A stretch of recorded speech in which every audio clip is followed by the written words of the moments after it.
Deutéronome chapitre 21. Je lis au nom de Jésus.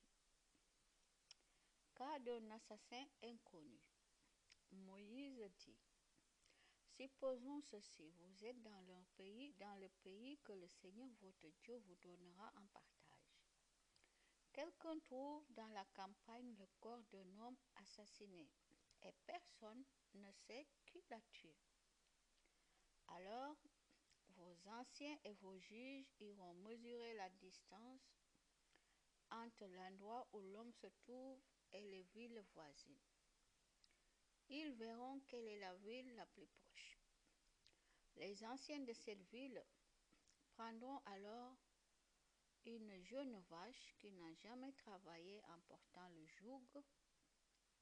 Ils l'amèneront près d'un torrent où il y a toujours de l'eau, à un endroit où on n'a jamais cultivé ni semé. Là, près du torrent, ils briseront le cou de la vache.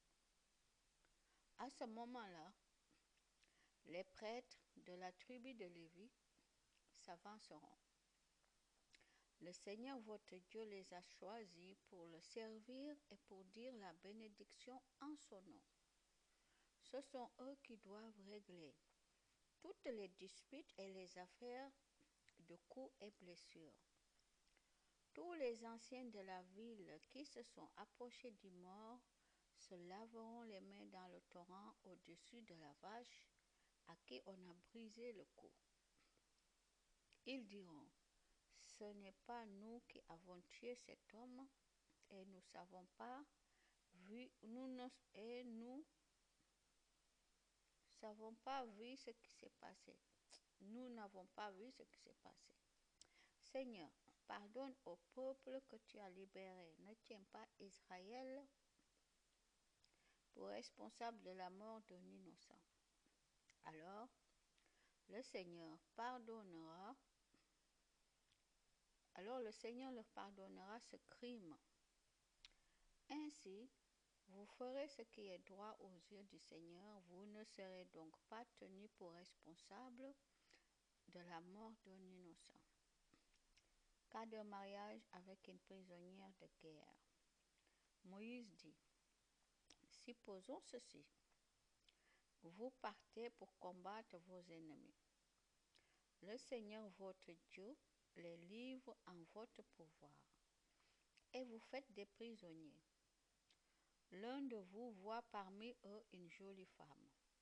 Il s'attache à elle et il veut se marier avec elle. Il peut donc l'amener dans sa maison. La femme se rasera la tête et se coupera les ongles. Elle ne portera plus son vêtement de prisonnière et elle habitera chez cet homme. Elle portera le deuil de son père et de sa mère pendant 1 mois. Ensuite, l'homme pourra s'unir à elle, il se mariera avec elle et elle sera sa femme. Si plus tard elle ne lui plaît plus, il lui rendra sa liberté. Il n'aura pas le droit de la vendre pour de l'argent, ni de la traiter comme une esclave, puisqu'il l'a obligée à devenir sa femme.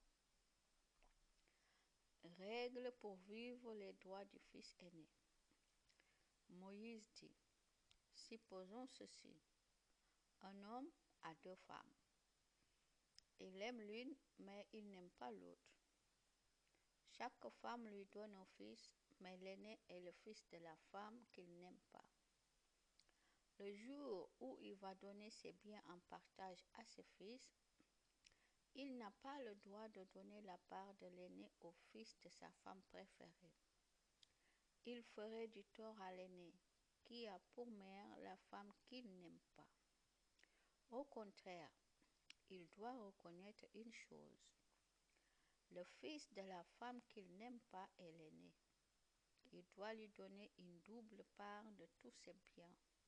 En effet, c'est lui qui est son premier enfant et il possède les droits du fils aîné. Cas d'un fils qui se révolte contre ses parents. Moïse dit: supposons ceci. Un homme a un fils qui n'obéit pas et qui se révolte contre ses parents. Il n'écoute ni son père ni sa mère, même quand ils le punissent. Le père et la mère doivent alors le prendre et l'amener au tribunal devant les anciens de sa ville. Ils leur diront, voici notre fils. Il n'obéit pas et il se révolte contre nous. Il ne nous écoute pas. Il passe son temps à manger et à boire. Alors tous les hommes de la ville le tueront en lui jetant des pierres. De cette façon, vous enlèverez le mal du milieu de vous. Tous les Israélites apprendront cela, ils auront peur. Le corps des pendus. Moïse dit, supposons ceci.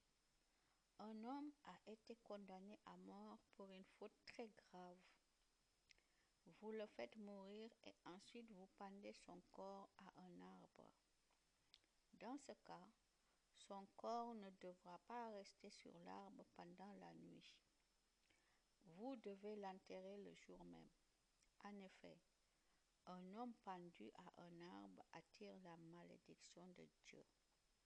Ainsi, vous ne rendez pas impur le pays que le Seigneur votre Dieu vous donne en partage.